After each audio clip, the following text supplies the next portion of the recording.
Welcome back, dear students. Up till now, we have discussed about the basic concept of decision theory.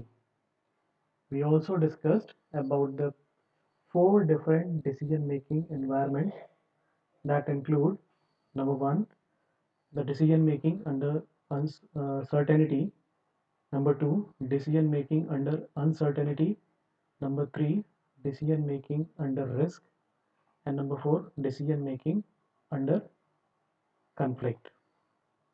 Already, we have seen that in decision making under certainty, there exists only one state of nature for a particular decision alternative.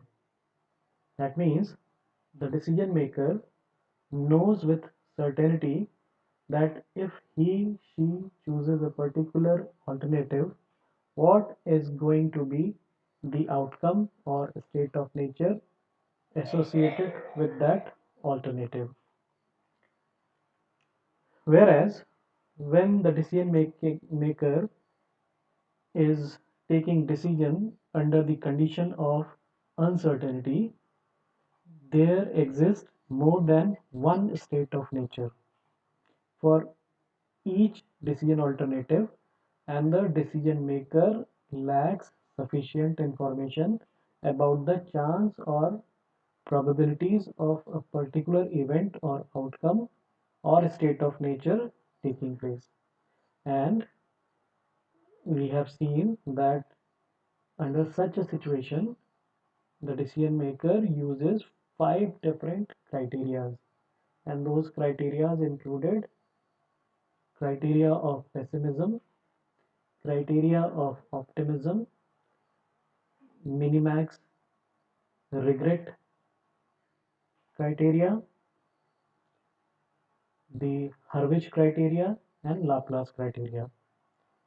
Now, today we shall be discussing about decision making under risk. Now, in decision making under risk, there exists more than one state of nature for each decision alternative.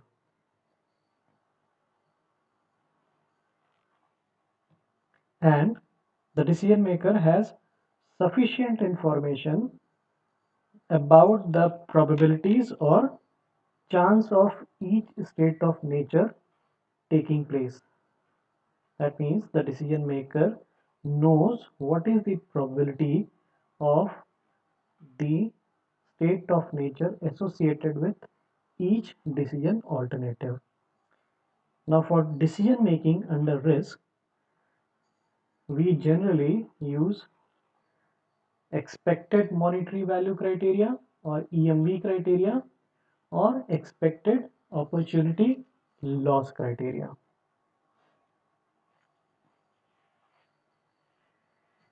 We'll take them one by one, these criteria one by one.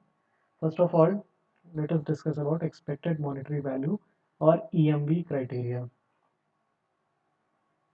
While taking decision using EMV criteria, we use the following working rule. In the first step, we construct the payoff table. We already know the decision alternatives, states of state of nature associated with those alternatives. We also know the probabilities of each state of nature, and we also know the conditional payoff for the combination of decision alternatives and state of nature. Now, using this information, we construct a payoff table. This payoff table comprises of all the decision alternatives,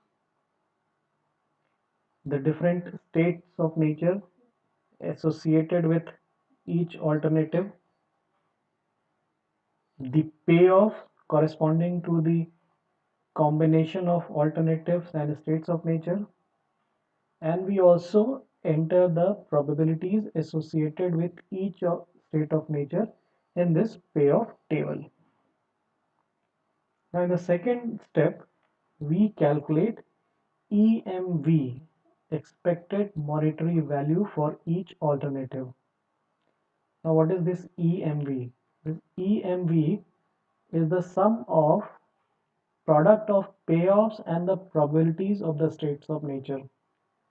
So for a particular decision alternative, if there are more than one states of nature and we know the probabilities of those states of nature, and we also know the conditional payoff for the combination of alternative and state of nature, what we do is we multiply the probabilities of a state of nature with the conditional payoff, and this value is called the EMV. So we calculate the expected value for each alternative.